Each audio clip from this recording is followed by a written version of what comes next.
Hi, my name is Alex Wolff. I'm the author of The Audacity of Hoop, Basketball in the Age of Obama. You know, I've spent almost 35 years as a writer at Sports Illustrated, and during that time, the stories that have most interested me have been the ones where sports spills into adjacencies, things like society and culture.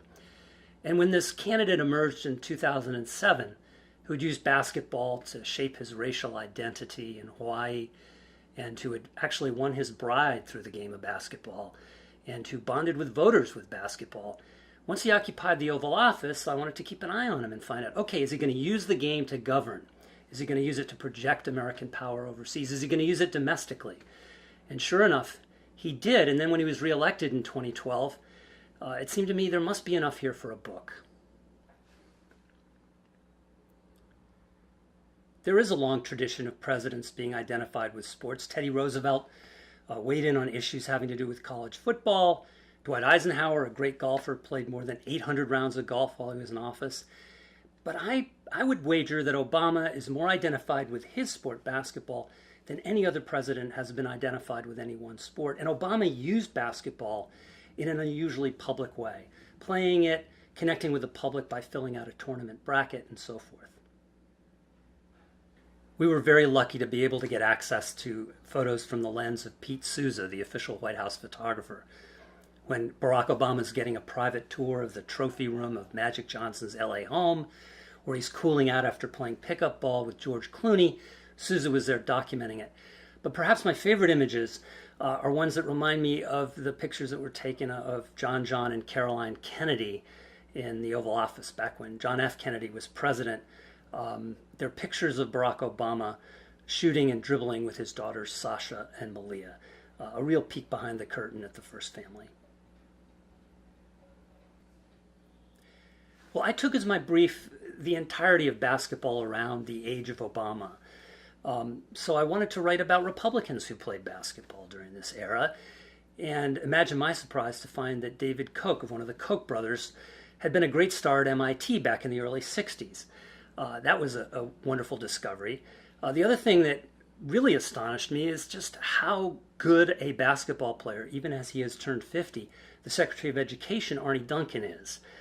Playing and winning at the highest level 3-on-3 basketball tournaments, while at the same time having a lot of influence over college basketball policy. Because he's Secretary of the Education, he was influencing NCAA policy and actually had a hand in UConn being unable to participate in the NCAA tournament one year. The dirty little secret is that he's not a great player. What he does have is a knack for playing with players who are better than he is. Sure, he was on a state championship team in high school. He probably could have started for any other team in Hawaii that wasn't as powerful as his Punahou team was. But he's a savvy player. He can't really jump anymore. He's a pretty good shooter. He can't go to his right. So it's a little bit of a mixed bag. But what he does have is something that is kind of characteristic of people who've learned the game in the street. If you think back, ever since the Bill Clinton campaigns, that question, boxers versus briefs, gets thrown out for every presidential candidate. And Clinton, of course, answered that question. And when Obama was asked the question, he came up with a pitch-perfect pickup basketball player's reply. His reply was, I don't answer those humiliating questions, but whatever it is, I look good in them. And I think that's an insight into, even if we'd never seen him play basketball, what kind of a basketball player he is. The influence of the game on Obama really began when he was 10 years old, and his dad, the last time he ever sees his dad, gives him a basketball as a Christmas gift. And that ball took on totemic significance and ensured that the game would be part of his life really up until his early 50s, till today. But to me, the most interesting thing was that last chapter where I get into, okay, what's the influence of Obama on the game? And to tell that story, you have to go back to the 90s when you had a prevailing attitude in NBA locker rooms of Michael Jordan, Republicans buy sneakers too, don't want to be too political, it might affect endorsement deals. You also had the whole Jerry Maguire thing in the popular culture, show me the money. Agents and athletes were kind of mind melded over this. Well, come Obama, players jumping on the bandwagon with the campaign, suddenly they're much more attuned to what's going on in the world outside the NBA arenas.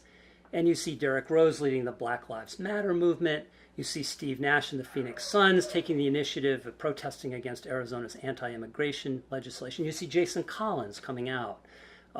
So to me, that was the most interesting, certainly the most relevant to today part of the process of putting this book together. You know, the book is really an album, a coffee table book, heavily illustrated, 5 main essays that do the work of what it is, a biographical sketch of this figure, but also political history and a cultural narrative at the same time. But we also broke out stories that seem to be worthy of special attention. Reggie Love, the president's personal aide, the guy that he has called the little brother I never had, who played on a national championship team at Duke in their bond. We also look at golf, the inevitability of golf, how even a president who loves basketball would eventually be ensnared by this game where he can play a little more calmly and privately, not get hurt and get outside. And we also have a section on bracketology, his habit of filling out his tournament brackets, which he did every March while he was president, and as a way to bond with the people. And then finally at the end we have an illustrated timeline that documents from the time he's age 10 right up till when we went to press, just about every basketball-related moment, however trivial, that occurred, that had something to do with Obama or Obama-esque themes. So the book really is, I think, an album that covers the sport during the age of Obama.